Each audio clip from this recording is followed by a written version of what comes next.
Lecture में हम सीखेंगे डायरेक्ट एंड इनडायरेक्ट स्पीच क्या होता है। इसे हम नरेशन भी बोलते हैं और ये एक बहुत ही आसान टॉपिक है और ज़्यादातर एग्ज़ाम्स में क्वेश्चंस आते हैं, लाइक कॉम्पिटिटिव एग्ज़ाम्स हो गए या फिर आप सीबीएसई बोर्ड के एग्ज़ाम्स दे रहे हो या वेरियस एग्ज़ाम्स जहाँ जहाँ पे ग्रामर पूछा जाता है। So we will going to learn in a very simple way. I will explain you कि डायरेक्ट और इनडायरेक्ट स्पीच को हम कैसे बनाते हैं या ट्रांसफॉर्म करते हैं। So let's start with very simple things, like कि एक जब भी हम पढ़ेंगे तो there will be two types, like कि पहला एक होगा आपका डायरेक्ट स्पीच, ओके, और दूसरा होगा आपका indirect speech, okay. Indirect speech इसमें क्या होता है कि डायरेक्ट स्पीच को ही हम चेंज करते हैं इनडायरेक्ट स्पीच में।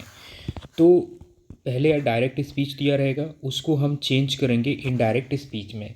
समटाइम्स इनडायरेक्ट स्पीच भी दे सकता है, उसको डायरेक्ट स्पीच में चेंज करना होता है ना। वन बाय वन हम समझेंगे कि क्या होता है। देखो, फॉर एग्जांपल डायरेक्ट स्पीच क्या होता है। जैसे फॉर एग्जांपल मैं लिखूं कि ही सेड, ओके। उसके बाद यहाँ पे आता है comma, then inverted comma, I am tired, right. I am tired, inverted comma, close and full stop. तो ये एक तरह से आपका एग्जाम्पल हो गया डायरेक्ट स्पीच का, ओके। जहाँ पे हम इनडायरेक्ट स्पीच में इसको चेंज करेंगे। लाइक इनडायरेक्ट स्पीच में इसको मैं लिख देता हूँ, ये है आपका direct speech, okay. Direct speech, okay, short में लिख दिया। तो इन्वर्टेड कॉमा में जो चीज़ बोली गई है उसको हम चेंज करते हैं विथ सर्टेन रूल्स, ओके। कुछ रूल्स होते हैं बट वो सब हम बाद में बात करेंगे। इनडायरेक्ट स्पीच देखते हैं कि कैसे दिखती है। जब इनडायरेक्ट स्पीच में हम चेंज करेंगे तो ये हो जाएगा ही सेड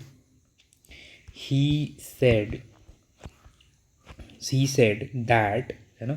उसके बाद से इन्वर्टेड कॉमा हटता है तो दैट आता है। ये सारी चीज़ें हम सीखेंगे। He was tired, okay, I change हो जाता है according to subject. He was tired. तो ये तो एक ट्रांसफॉर्मेशन हुआ डायरेक्ट स्पीच का इनडायरेक्ट स्पीच में, ओके। इनडायरेक्ट स्पीच में समझने वाली बात ये है कि ये जो हम डायरेक्ट स्पीच देख रहे हैं इसमें जो स्पीकर ने बोला उसको डायरेक्ट कोट कर दिया गया, ठीक है, एज इट इज़ रखा गया।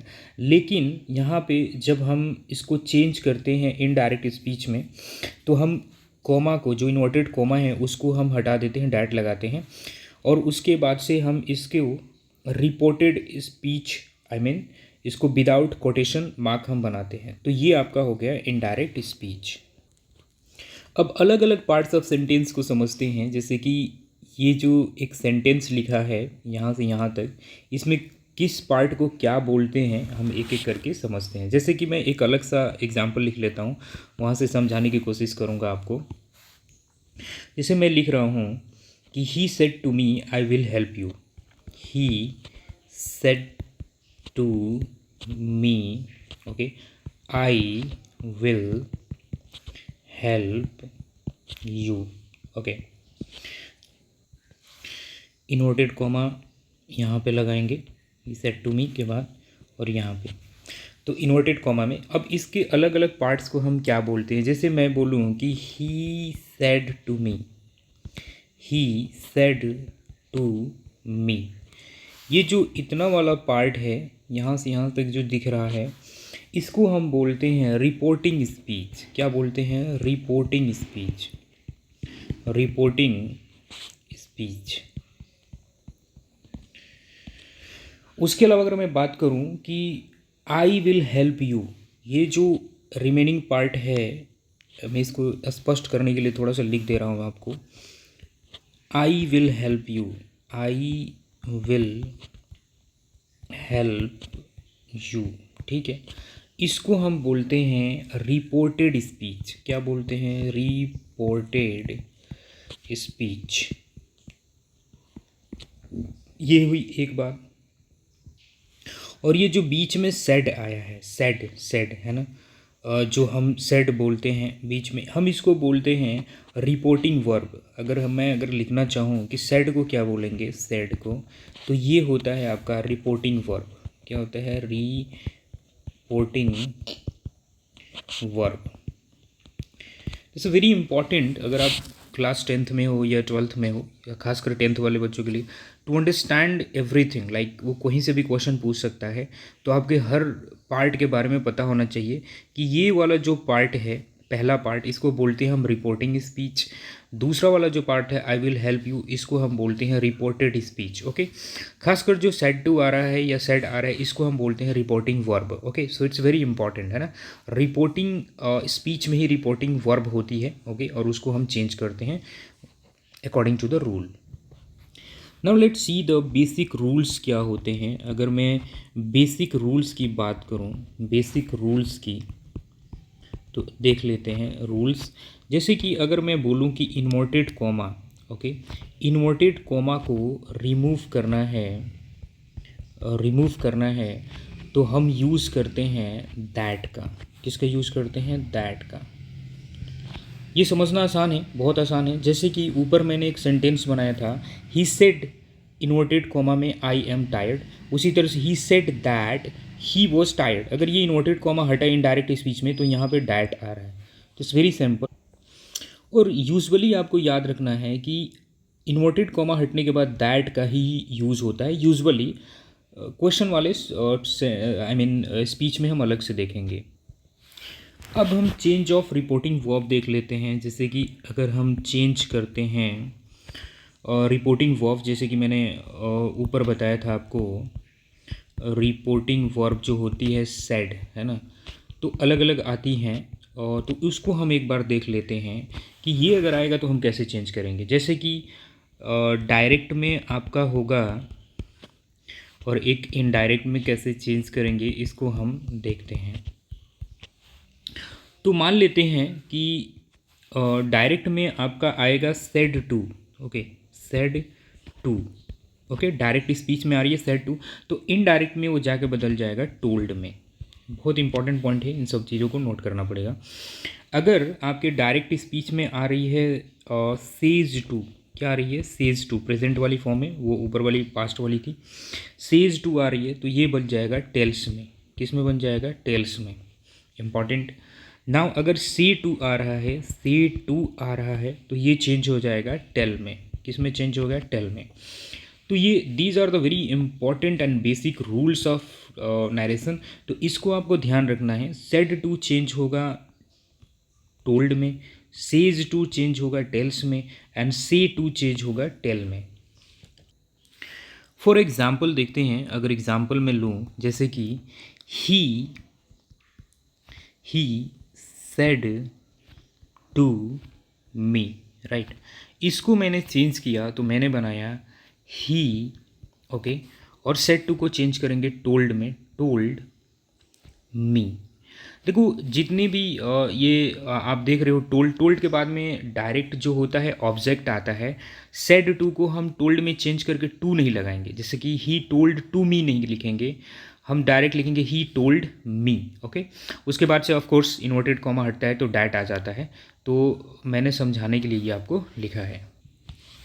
Now let's see how to change pronouns. Okay, pronouns का रूल क्या है और उसको कैसे चेंज करते हैं हम उसमें नरेशन में, तो उसको भी हम देखते हैं। Change of pronouns. ओके, बहुत ही इम्पॉर्टेंट है ये, एंड इसको हम देख लेते हैं। चेंज ऑफ प्रोनाउन, जैसे कि फर्स्ट पर्सन जो होगा, एक एक करके लिख लेता हूँ मैं। फर्स्ट पर्सन ये चेंज होगा आपका according to the subject, according to the, short में लिख दे रहा हूँ, सब्जेक्ट। सेकेंड पर्सन होगा, सेकेंड पर्सन ये चेंज होगा आपका according to the object, according to the object. Okay, third person जो होगा, third person, okay, no change, इसको हम कोई भी चेंज नहीं करेंगे। एक एक करके मैं एक्सप्लेन करूँगा कि ये क्या है एक्चुअली। ये जो रूल्स है, ये फर्स्ट पर्सन चेंज हो रहा है, सेकंड पर्सन चेंज हो रहा है, थर्ड पर्सन चेंज हो रहा है, वो क्या होता है। Like for example I am telling you, like first person क्या होता है, आई और वी होता है। प्रोनाउन की अगर बात करें तो आई और वी होता है as a first person, they acts, okay. Second person होता है यू, ओके।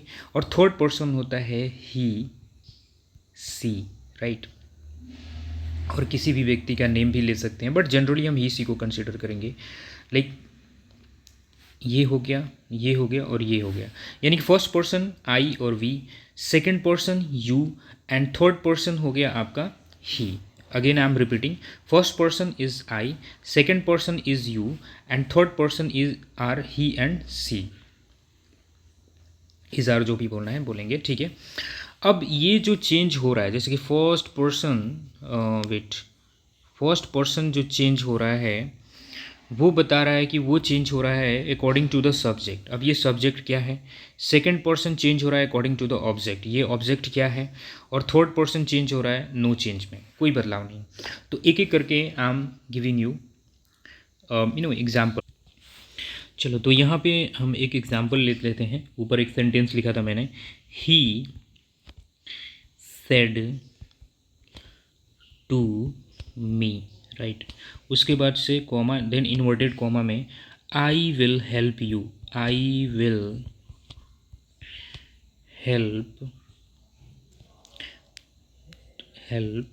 You, okay. तो I will help you.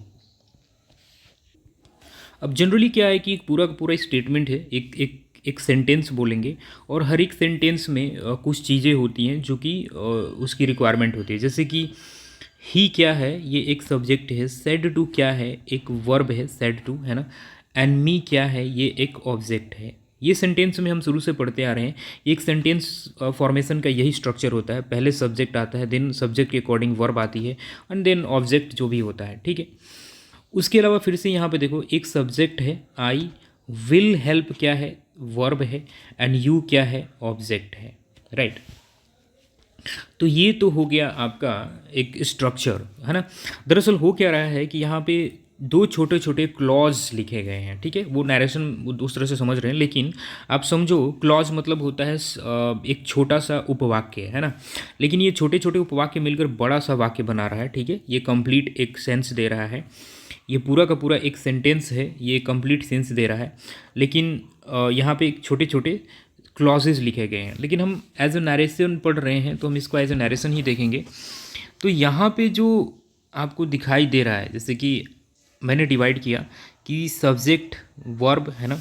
Wait, मैंने बोला सब्जेक्ट है, फिर वर्ब आती है, फिर ऑब्जेक्ट आती है। इधर भी देखेंगे आई मीन इन्वर्टेड कॉमा में एक सब्जेक्ट है, एक वर्ब है और एक ऑब्जेक्ट है, राइट। तो ये जो सब्जेक्ट है, इधर वाला जो आपका इन्वर्टेड कॉमा में जो स्पीच है, डायरेक्ट स्पीच जिसे हम बोलते हैं, तो अगर हम इसको चेंज करेंगे, यहाँ पे जो फर्स्ट पर्सन लिखा था ऊपर देखो, फर्स्ट पर्सन ये जो है, ये फर्स्ट पर्सन कौन है, आई है। तो अब लिखा है कि first person will be change, है ना, अकॉर्डिंग टू द सब्जेक्ट। तो फर्स्ट पर्सन जो है किसके अकॉर्डिंग चेंज हो रहा है, सब्जेक्ट अकॉर्डिंग। कौन से सब्जेक्ट के अकॉर्डिंग, ये जो इसके आगे वाला जो सेंटेंस है ना, क्लॉज है, उसके सब्जेक्ट के अकॉर्डिंग। तो यानी कि आई चेंज हो जाएगा ही के अकॉर्डिंग, राइट। ये बहुत इंपॉर्टेंट है। जैसे कि हम इतना ही बनाएंगे कि फर्स्ट पर्सन, यानी कि फर्स्ट पर्सन की जगह पे देखेंगे, अगर फर्स्ट पर्सन आ रहा है सब्जेक्ट की जगह पे, तो आई और वी दोनों अगर आ रहा है तो हम कहाँ जाएंगे, मतलब कि सब्जेक्ट क्या है पहले वाले क्लॉज में, ठीक है।